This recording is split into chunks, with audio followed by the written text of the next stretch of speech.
block away from the Florence train station, Hotel Club is much larger than the hotel that we stayed in Venice. It has 62 rooms and a clean, modern aesthetic.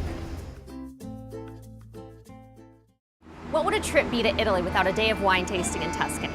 When planning the trip, I found Tuscan Wine Time on the internet. I sent them a quick email to see if Tucker could come, and they said sure, of course, not a problem. But as a spectator, he prefers water. So here we are. We decided to take the afternoon tour, and we're in front of the prestigious Tuscan Wine School to learn about the region before heading out. After loading into the van, we headed out to the vineyards. On the way, we stopped at Piazzale Michelangelo. This famous square is a popular lookout spot to get an excellent view of all of Florence. This is Rebecca, one of the owners of the tour. She's also our DD for the day. On the way to the winery, she explains in even more detail about the wineries in the region. This is when I learned all about the Black Rooster on the Chianti bottles. But this is top secret. You're gonna have to take the tour to find out. The first winery we're pulling up to is Fattoria dei Monchio. I clearly needed to spend more time with my grandparents. In English, fattoria translates to farm, so the Montecchio farm it is.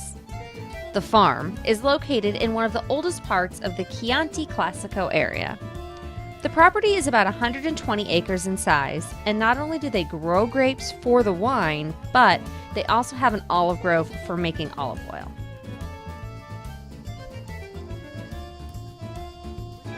It's really important to make sure your dog stays hydrated while traveling. Due to the extra activity and excitement, it's likely your dog will need even more water than a typical day lounging around the house. After taking in the view, it was time to head down to the wine cellars. First, we looked at the modern winemaking equipment, then we walked through the old cellars into a bygone era of making wine. Up next, my favorite part. The tasting. So we did that.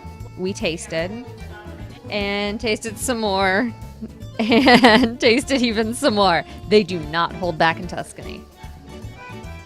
Not sure where we're going here, so I'll just blame it on the wine. Then we were off to the second and last winery of the day. And as Rebecca explains it, they have a light meal waiting for us. What we call a light meal. So antipasto, pasta and dolce. Very light.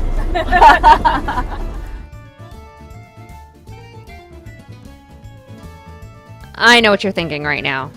Luckily, Tucker is watering the rose bush and not the grapes.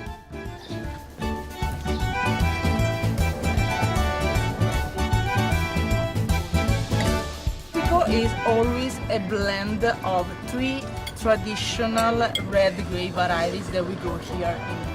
It's not ruby, it's purple. That means that it's still young.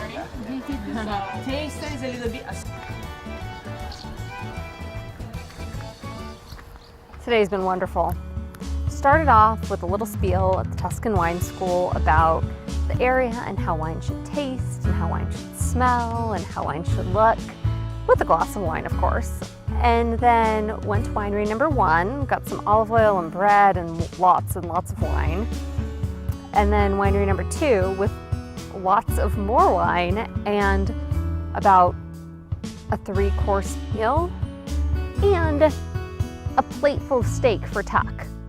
Literally, he was the only one that got a plate full of steak. And now we're gonna get our Mercedes minivan back to into Florence, just because we've all had a substantial amount of wine, with the exception of the little man.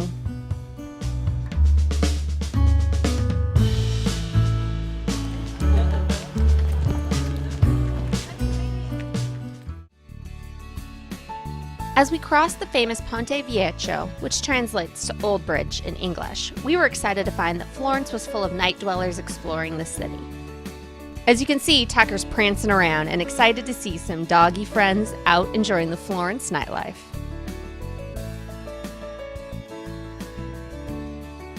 As we explored further into the city, we could hear the sound of symphony orchestra off in the distance. We followed the sound until we found ourselves at the Palazzo Vecchio, or in English, Old Palace. I'm sure you're starting to get the picture. Italians are pretty straightforward in their naming conventions. This palace is extremely famous because it is where the original David stood by Michelangelo until 1873, when it was moved to the Accademia Gallery. Now there is a replica standing in its place. Yes, this is the second Cavalier King Charles Spaniel we've come across tonight.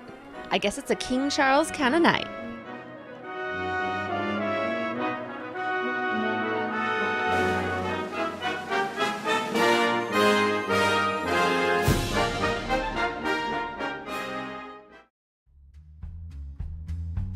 Following advice from Rebecca, the wine tour guide, we decided to take a quick stop at Mercato Centrale. This place is really cool. There are lots of cheese, wine, and meat vendors scattered throughout the space.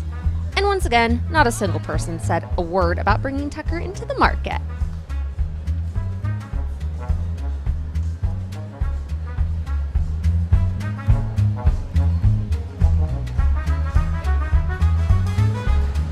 Look at little man sitting on the chair. Hi! And check out this other little dog he came across. A friend. Go to travelingwithtucker.com for more information. And please subscribe to my YouTube channel so we can keep making these awesome videos. Thanks for watching.